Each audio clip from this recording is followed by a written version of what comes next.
Good morning everyone. Hindi ज्ञान bye Sunita channel में आपका स्वागत है।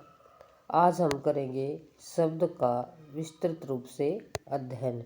शब्द को अगर ऐसे पढ़ा जाएगा तो शब्द के बारे में अगर कोई भी प्रश्न आपकी परीक्षा में आता है तो आप बिल्कुल भी उसको नहीं गलत करेंगे, बिल्कुल सही उसका विश्लेषण आप कर पाएंगे।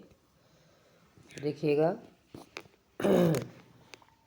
वर्णों के सार्थक मेल को शब्द कहते हैं। वर्णों के सार्थक मेल को शब्द कहते हैं। ये जो है परिभाषा है शब्द की कि भी जो सार्थक मेल होगा शब्दों का, जैसे कमल शब्द है, कमल शब्द को अगर हम ल में लिख देंगे उल्टा सीधा तो उसका कोई अर्थ नहीं निकला। तो इसका अर्थ ये हुआ कि शब्दों का जो सार्थक शब्द है कमल, और उसका उल्टा सीधा ये कोई और ऐसा शब्द बना दिया हमने तो जो है उसके अंदर उसका कोई भी अर्थ नहीं निकलेगा, तो वो जो है शब्द नहीं बनेगा, शब्द नहीं कह सकते। वैसे तो तीन ल में क है, जैसे ये तीन शब्दों से जुड़कर बना है, लेकिन इसका कोई अर्थ नहीं निकल रहा, कोई सार्थक जो है मेल नहीं है, तो इसको शब्द नहीं कहा जा सकता। तो शब्द क्या है?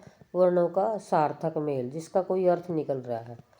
उदाहरण के लिए देखिएगा, जैसे मन शब्द है, मन एक शब्द है, इसको अगर हम हिंदी भाषा के अंदर अगर हम इसको तोड़ते हैं तो मन की मैं जमा ए जमा न और ए, ये चार ध्वनियाँ जो है इसमें से निकली। इन शब्दों के दो अर्थ हुए। मन माने मन जो मनुष्य के का मन है, चित्त के लिए आता है, और एक मन मात्रक होता है भी कि जैसे तोलने के लिए होता है कि भी एक मन गेहूँ लिए, एक मन धान लिए, एक मन कपास लिए। ऐसे ही आप अपने मन की बात बताइए। तो ये एक वाक्य है, इसमें मन का अर्थ हुआ चित्त के अर्थ में। सरकार ने प्रत्येक परिवार को एक मन गेहूँ दिया, ये है मात्रक के अर्थ में कि भी तोल कर दिया एक मन गेहूँ। वो वाला मन होता है जो पहले जो है इसका मात्रक होता था मन गेहूँ का, अब तो क्विंटल में नापा जाता है। हम पहले देख चुके हैं कि शब्द अनेक अर्थी होते हैं, परंतु जब शब्द वाक्य में प्रयुक्त हो जाते हैं तब वे अर्थवाची बन जाते हैं, यानी किसी भाषा की किसी खास अर्थ की बात कर पद का रूप ले लेते हैं। उपर्युक्त वाक्य में प्रयुक्त मन शब्द न होकर पद बन गया है, क्योंकि ये वाक्य में प्रयोग हुआ है मन शब्द, तो पद बन गया। जब जो है शब्द वाक्य में प्रयोग हो जाता है तो वो पद बन जाता है। ये तो हिंदी भाषा में शब्द भंडार काफ़ी विस्तृत है, लेकिन जिसका वर्गीकरण करना बड़ा मुश्किल होता है। फिर भी इन शब्दों को अलग अलग हमने रूपों में रखा है। कैसे? इनको हमने बांट दिया अलग अलग भागों में कि भी कौन सा जो है किस आधार पर। सबसे पहले हमने शब्द कैसे बना, विकास या उद्गम की दृष्टि से कि भाई जो है ये इसका जन्म कहाँ से हुआ, शब्द का विकास हुआ कैसे। तो इसको चार भागों में हमने बांट लिया। कैसे बांटा? इसको हमने चार भागों में बांट लिया। कैसे बांटा इसको कि सबसे पहले तत्सम शब्द आगे भाई, तत्सम शब्द जो सीधे संस्कृत और हिंदी, जो शब्द संस्कृत और हिंदी दोनों भाषा में समान रूप से प्रचलित है, ऐसे ही हिंदी में, ऐसे ही हिंदी संस्कृत में प्रयोग होते हैं। फर्क इतना है कि उसके विभक्ति चिन्ह या प्रत्यय जो है संस्कृत में उस प्रत्यय सहित रहते हैं और हिंदी में प्रत्यय उनके हट जाते हैं। जैसे कर्पूर शब्द है भाई, कर्पूर शब्द है, हिंदी में कर्पूर है, संस्कृत में कर्पूर है और यहाँ कर्पूर हो गया है। ऐसे ही संस्कृत में फलम यहाँ फल हो गया, हिंदी में संस्कृत में ज्येष्ठ है और जो है हिंदी में ज्येष्ठ हो गया है। ऐसे तद्भव शब्द क्या होते हैं उससे आगे देखिएगा। तद्भव शब्द, भव माने होना, पैदा होना, बहु से ही समझ लो, जहाँ तद्भव जो हो गए, कैसे हो गए हैं ऐसे शब्द जो तत्सम से विकास करके बने। तत्सम का दूसरा रूप जो है तद्भव है, और कई रूपों में वे उनके समान नजर आते हैं। जैसे कपूर, कर्पूर मिलते जुलते से है ना, संस्कृत से था कर्पूर और ये हिंदी में आते आते कपूर हो गया है। ऐसे अग्नि है, ये आग हो गया। और नीचे काफ़ी शब्दों के उदाहरण यहाँ पर दिए गए हैं, उन शब्दों से आपको पता चलेगा कि कौन सा शब्द कहाँ से हो गया। नीचे तत्सम शब्दों की सूची है भाई, देखिएगा। ये तत्सम शब्द है अश्रु, आंसू, अंध, तत्सम शब्द हैं। अश्रु से हिंदी के अंदर आंसू हो गया, अंध से अंधा हो गया, उष्ट से उष्ट हो गया, काष्ठ से काठ हो गया, गोधूम से गेहूँ हो गया। ये शब्द हैं, आपने सारे के सारे पढ़ लेने हैं। क्योंकि परीक्षा में इस तरह के ही शब्द आते हैं बेटा।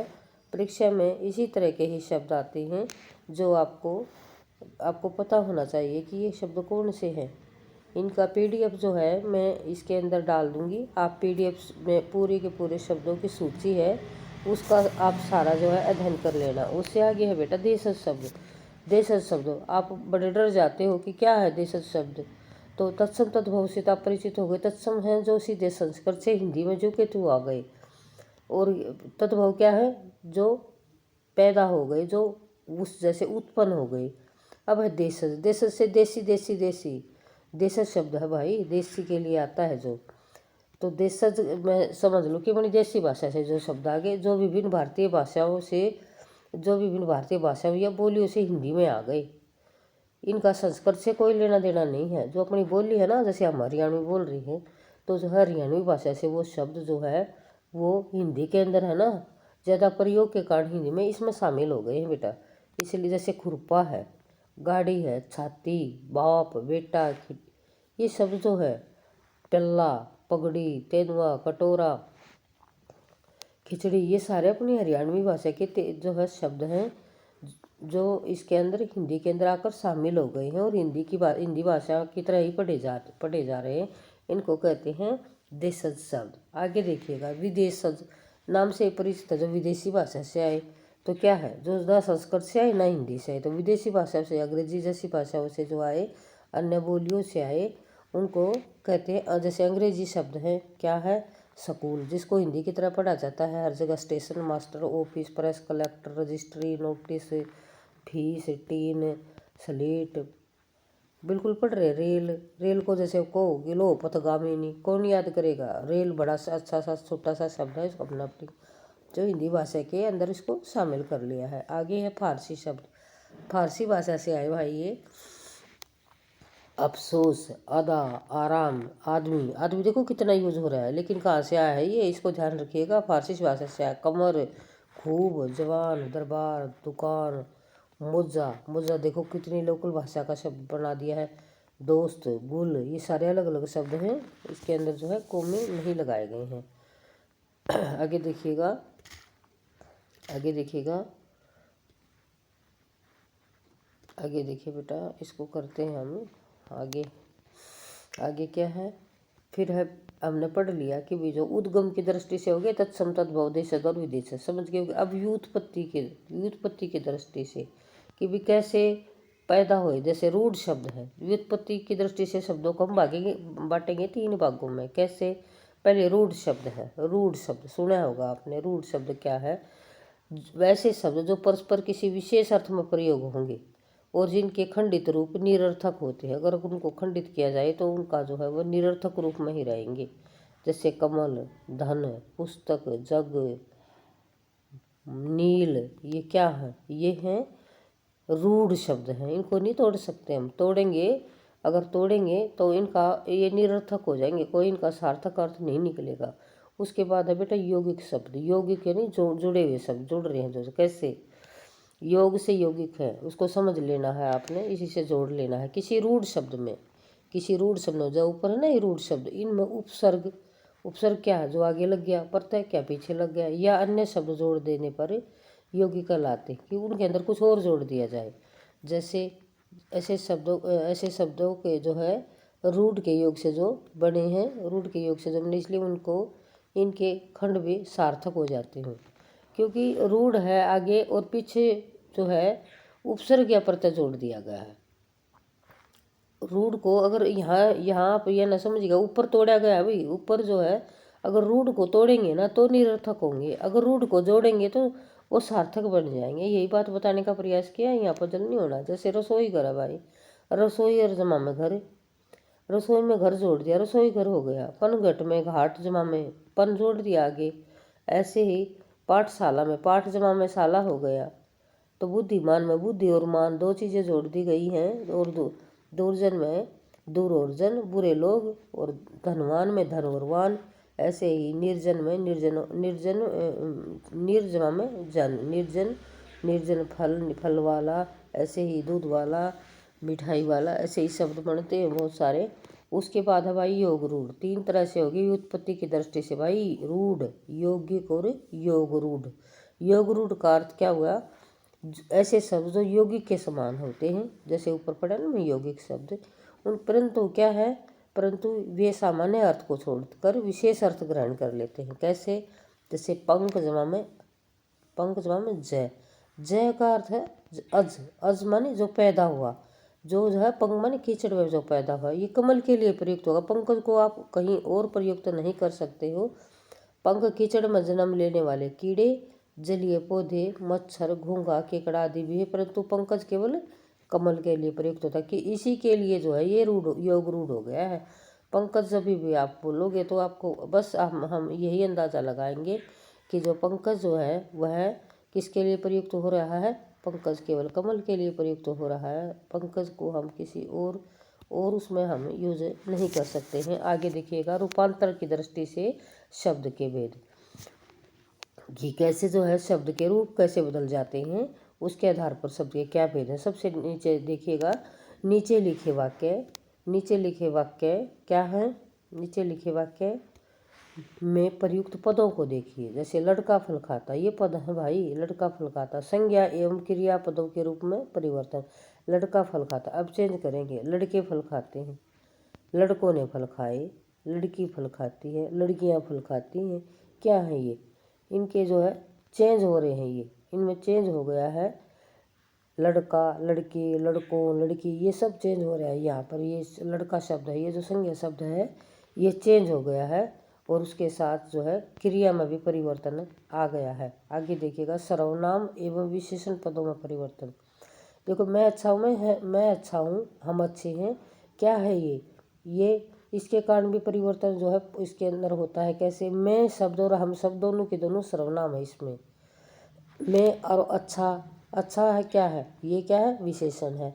तो जब जब वाक्य को इस तरह से, जैसे मैं अच्छा हूँ, तो यहाँ पर और हमने यहाँ पर सर्वनाम को बहुवचन में आ गए हम, तो अच्छा का अच्छे हो गया है, तो यहाँ भी परिवर्तन आ गया है। सर्वनाम एवं विशेषण पदों में परिवर्तन यहाँ पर आ जाता है। फिर क्या है, क्रिया विशेषण पद का, जो का तो कोई और क्रिया विशेषण जब होता है तो उसमें कोई परिवर्तन नहीं आता, वे धीरे धीरे चलते हैं। इसमें क्रिया विशेषण क्या है, खाते हैं क्रिया है, खाना क्रिया है, और धीरे धीरे शब्द जो है वो क्रिया विशेषण है। इसमें कोई परिवर्तन नहीं होगा। जैसे मैं धीरे धीरे खाता हूँ, लड़की धीरे धीरे खाती है, लड़के धीरे धीरे खाते, धीरे धीरे शब्द में कोई परिवर्तन नहीं होगा भाई, धीरे धीरे शब्द ऐसे का सही रहेगा। तो ये था ये था रूपांतरण की दृष्टि से, रूपांतरण की दृष्टि से ये थे शब्द के भेद। कि भी क्रिया विशेषण पद होगा तो कोई चेंज नहीं होगा, सर्वनाम और विशेषण पदों में भी परिवर्तन होगा, और संज्ञा और क्रिया पदों में भी परिवर्तन होगा। उससे आगे देखिएगा, वे धीरे धीरे खाते हैं, मैं धीरे धीरे खाता हूँ, वह धीरे धीरे खाता है, शीला धीरे धीरे खाती है। यानी धीरे धीरे शब्द में कोई भी परिवर्तन नहीं हुआ। तो ऊपर वाले उदाहरणों से वह पता चलता है कि कुछ पदों के रूप परिवर्तित हो जाते हैं और कुछ के अपरिवर्तित नहीं बदलते हैं। उसके बाद देखिएगा बेटा, लिंग, वचन, कारक आदि के अनुसार परिवर्तित होने वाले विकारी और सभी परिस्थितियों में अपने रूप को एक समान रखने वाले शब्द अव्यय कहलाते। क्या कहना चाह रहा है कि भी अव्यय शब्द है ना, वो बिल्कुल भी नहीं बदलते।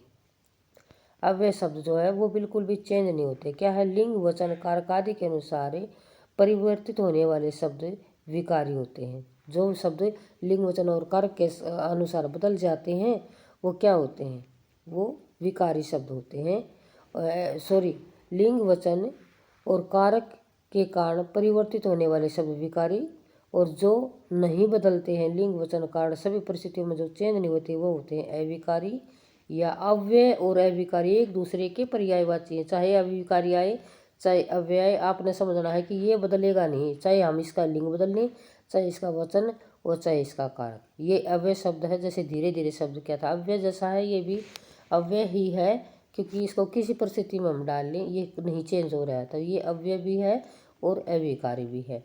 और जो लिंग और वचन और कारक के अनुसार बदल जाते हैं वो होते हैं विकारी शब्द। विकारी और अविकारी में आपने बिल्कुल पजल नहीं होना है। विकारी और अविकारी की फिर से परिभाषा देख ले। विकारी के अंतर्गत संज्ञा, सर्वनाम, विशेषण और क्रिया तथा अविकारी में के अंतर्गत क्रिया विशेषण संबंध बोधक समुच्चय बोधक और विस्मयादि बोधक आते हैं। ये पूछेगा भाई आपसे विकारी में क्या आता है और अविकारी में क्या आता है। आपने इसमें से 1 नंबर का प्रश्न बनेगा। स्टेट जैसी परीक्षाओं में भी इस तरह का प्रश्न आता है। विकारी में क्या क्या आएगा? विकारी में आएगा भाई संज्ञा, संज्ञा के कारण परिवर्तन, सर्वनाम के कारण परिवर्तन, विशेषण के कारण, क्रिया के कारण जो परिवर्तन होता है वो आते विकारी में। और अविकारी में क्या आएगा? क्रिया विशेषण आएगा भाई, संबंध बोधक आएगा, समुच्चय बोधक आएगा, विस्मयादि बोधक आएगा। उपयुक्त शब्दों को ही वाक्य प्रयोग की दृष्टि से 8 प्रकार का माना जाता है। कैसे माना जाता है उसका जो है आगे हम अध्ययन करेंगे। देखिएगा भाई, अर्थ की दृष्टि से शब्दों में निहित शक्ति की दृष्टि से शब्द के भेद। अर्थ की दृष्टि से शब्दों में कितने भेद? अर्थ की दृष्टि से शब्दों में जो है शब्दों के क्या भेद हैं? 3 है, अभिधा, लक्षणा और व्यंजना। अभिधा, लक्षणा और व्यंजना। अर्थ के विचार से शब्द 3 प्रकार के माने जाते हैं। अर्थ के विचार से जो है शब्दों की 3 प्रकार के हैं, अभिधा, लक्षण और व्यंजना। शब्द की ये 3 शक्तियाँ तभी प्रकट होती हैं। कई बार हम अभिधा, लक्षण और व्यंजना हमने सुन लिया ना तो हम बड़े डर जाते हैं, लेकिन ये डरने का विषय बिल्कुल भी नहीं है। जब उन्हें वाक्य में स्थान मिलता है तो क्या होता है, किसी शब्द का एक ही साधारण अर्थ उसकी अभिधा शक्ति को प्रकट करता है। जैसे मैं खाना खाता हूँ, एक का है भाई मैं खाना खाता हूँ, इसका अर्थ ये है कि मैं खाना ही खा रहा हूँ और अदर काम कोई नहीं हो रहा और इसका नया कोई अर्थ निकल रहा है। ये होती है अभिधा शक्ति। फिर है परंतु जहाँ किसी वाक्य में ठीक संगति बिठाने के लिए साधारण धर्म को छोड़कर लक्ष्यार्थ लिया जाता है, कोई और अर्थ लिया जाता है, कोई और किसी और को लक्ष्य बना दिया जाता है, वहाँ उसकी लक्षणा शक्ति काम करती है। प्राय मुहावरों में ऐसा होता है। प्राय मुहावरों और विशिष्ट क्रिया प्रयोगों से शब्दों के नए अर्थ निकलते हैं। इसी शक्ति के द्वारा निकलते हैं। जैसे मोहन निरागदा है, जहाँ व्यंग्य आदि के रूप में कुछ चमत्कार पूर्ण अर्थ निकलता है, वहाँ पर शब्दों की व्यंजना शक्ति काम करती है। कैसे भाई? उदाहरण से देखिएगा, शब्दों या वाक्यों का यही व्यंग्यार्थ सबसे अधिक चमत्कारपूर्ण और प्रभावशाली होता है। वह बच्चा दूध पीता है, अभिधा शक्ति का प्रयोग होगा भाई। सीधी सी बात है, बच्चा पी रहा है दूध, वह दूध पीता बच्चा है। इसी वाक्य को देखिए, वह दूध पीता बच्चा है, तो दूध पीता बच्चा क्या होता है? मासूम होता है। तो यहाँ पर जो है इसकी लक्षणा शक्ति का प्रयोग हुआ। और तुम भी क्या दूध के धोए लगते हो, व्यंग्य के रूप में व्यंग्य कर दिया ना, जैसे लखनवी अंदाज में व्यंग्य था, ऐसे ही तुम भी क्या दूध के धोए लगते हो, यह व्यंग्य के रूप में इसको प्रयोग कर दिया गया। इसको ये आपको क्लियर हो गया होगा, बिल्कुल आसान समझा दिया है। एक ही वाक्य से ही आपने बिल्कुल भी नहीं इसमें पजल होना। और उसके बाद फिर क्या है, शब्द के प्रकार हो गए। फिर से भाषा में जिन शब्दों का अर्थ समान रूप से प्रयोग होता है उनको पर्यायवाची। इनमें अर्थ का थोड़ा थोड़ा भिन्न होता है भाई, अर्थ थोड़ा थोड़ा भिन्न होता है, यानी विभिन्न परिस्थितियाँ, घटनाएं, विशेषताएं और प्रयोग के आधार पर भिन्न भिन्न नाम रखे जाते हैं जो एक दूसरे के पर्याय बन जाते हैं। जैसे जल बिल्कुल स्वच्छ है जो पवित्र है, परंतु यदि नीर कहेंगे तो देवताओं पर चढ़ाने के लिए, और के बाद नीचे गिरा हुआ पानी है, नीचे गिरा हुआ जो पानी है उसको नीर कहेंगे। पानी का क्या अर्थ है? सामान्य जल, जो गंदा या स्वच्छ दोनों ही हो सकता है। यानी थोड़ा थोड़ा माइनर सा जो है इसके अंदर जो है अंतर होता है। जैसे पानी का हमने उदाहरण दिया कि भाई नीर कहाँ प्रयोग करेंगे, और ये तो नहीं कहेंगे ना कि एक लोटा नीर ले आओ मैं पीऊँगा, ऐसा तो होता नहीं ना। तो नीर होता है जो देवताओं के चरणों में चढ़ाने पर पीछे जो पानी चला जाता है, और हम पानी जो है खुद के लिए प्रयोग कर रहे हैं, और बहते हुए पानी को, जैसे नहर का पानी उसको कहेंगे हम जल। तो पार्वती के पति होने के कारण नाम है भोला। क्या है यहाँ पर ये बता रहा है कि इसी तरह के नाम जो है, इस तरह शिव के विभिन्न पर्यायवाची पर विचार करते हुए एक शब्द है शिव, उसका पर्यायवाची देखो कैसे बन जाएंगे। पार्वती का पति होने के कारण उसका नाम क्या है? पार्वती के पति होने के कारण क्या क्या नाम हो गए? भोला हो गया, स्वभाव में निश्चलता के कारण, चंद्रशेखर, छोटे पर चंद्रमा धारण करने वाला चंद्रशेखर, नीलकंठ, जहर में पान करने से कंठ नीला हो जाने के कारण ये उसका नाम है। शिव जो है क्यों है?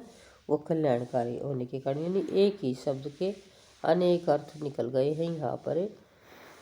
एक ही शब्द के जो है, एक शब्द जो है बहुत सारा पर्यायवाची है, और हर पर्यायवाची वह किसी कारण से बना है। उसका ये नाम, जैसे हमने भोला कह दिया तो क्या है, भोला का पर स्वभाव भोला है। फिर क्या कह दिया चंद्रशेखर, तो क्यों कहते चंद्रशेखर, उसके चोटी में चंद्रमा, नीलकंठ क्यों कहते कि गले में जो है। तो ऐसे ही इनके नाम हैं जो विशेषताओं के कारण वह पर्याय हो गए हैं एक दूसरे के। फिर है विलोम शब्द भाई, विलोमाई शब्द, विलोम शब्द है भाई ये एक दूसरे के विपरीत। विलोम से तो उल्टा, विपरीत, तार्थक या समझ गए होगे आपकी क्या है विलोम। विलोम एक दूसरे का विपरीत, विरोधी। पढ़ते आए हो सत्य असत्य, जैसे अमीर गरीब, टोटा नफा, ऐसे ही शब्द जो है ये एक दूसरे के उल्टे हैं। ऐसे विलोम शब्द कई दृष्टियों से होते हैं। लिंग से, आर्थिक स्थिति के कारण, रिश्तों के कारण, आकार, दशा दिशा, कार्य, भूगोल, इतिहास और स्वभाव आदि के कारण नीचे लिखे उदाहरण देखिएगा। राजा है ये रंग, आर्थिक स्थिति के कारण एक दूसरे का उल्टा है भाई। राजा का प्रजा, राजा का रानी, लिंग के कारण मतलब कि किसी भी कारण से जो है एक दूसरे के जो है ये विपरीत है। मोटा पतला आकार के कारण है, उत्तर दक्षिण दिशाएं हैं। राम रावण स्वभाव के कारण किसी भी व्यक्ति को उसका उल्टा किस बात से मानेंगे वो हमने यहाँ पर बताया है। आगे है, एक बात का ये ध्यान रखना है कि शब्द भेद की दृष्टि से दोनों विपरीतार्थक जोड़ा एक होना चाहिए। यानी यदि संज्ञा है तो उसका विलोम भी संज्ञा ही हो, यदि वह विशेषण है तो क्रियावाची भी उसका क्रियावाची शब्द हो तो उसका विलोमार्थी भी क्रियावाची ही होगा। जरा सा रहता है भाई, इसी क्लास में खत्म कर देंगे इस शब्द को। अनेकार्थी शब्द, जिस शब्द के एक से अधिक अर्थ निकले। शब्द एक है, बनावट एक है, लेकिन उनके अर्थ अलग निकल रहे हैं, उनको कहते हैं कि अनेकार्थी शब्द। जैसे कर का मन का डारी दे, मन का फिर मन, मन जो है मन शब्द है वो उसका हर बार अर्थ अलग निकल रहा है। मन का यहाँ पर अनेकार्थी जो है, मन शब्द जो है वो अनेकार्थी है, मन शब्द जो है वो अनेकार्थी है। आगे रही मन पानी राखे बिन पानी शब्द, पानी पानी शब्द एक जैसा है, अनेक अर्थ दे रहा है। पानी गए न उबरे, मोती मानस, उन सब के लिए अलग अलग है। चली चंचला, चंचला के घर तभी चंचला चमक पड़ी। चली चंचला, चंचला के घर, चंचला, चंचला शब्द का अर्थ तीनों जगह अलग अलग। अनेकार्थी शब्दों के उदाहरण ही बहुत अच्छे। मन का, पानी, इज्जत, जल, चूना, लक्ष्मी, अनेकार्थी शब्दों की जो है नीचे PDF दिया गया है, जिसके अंदर आप जो है PDF दिया गया है, जिसके अंदर आप शब्दों की पूरी जो है आप रीडिंग कर सकते हैं। तो ये था भाई शब्दों का पूर्ण रूप से विश्लेषण। शब्द क्या है, शब्द कितने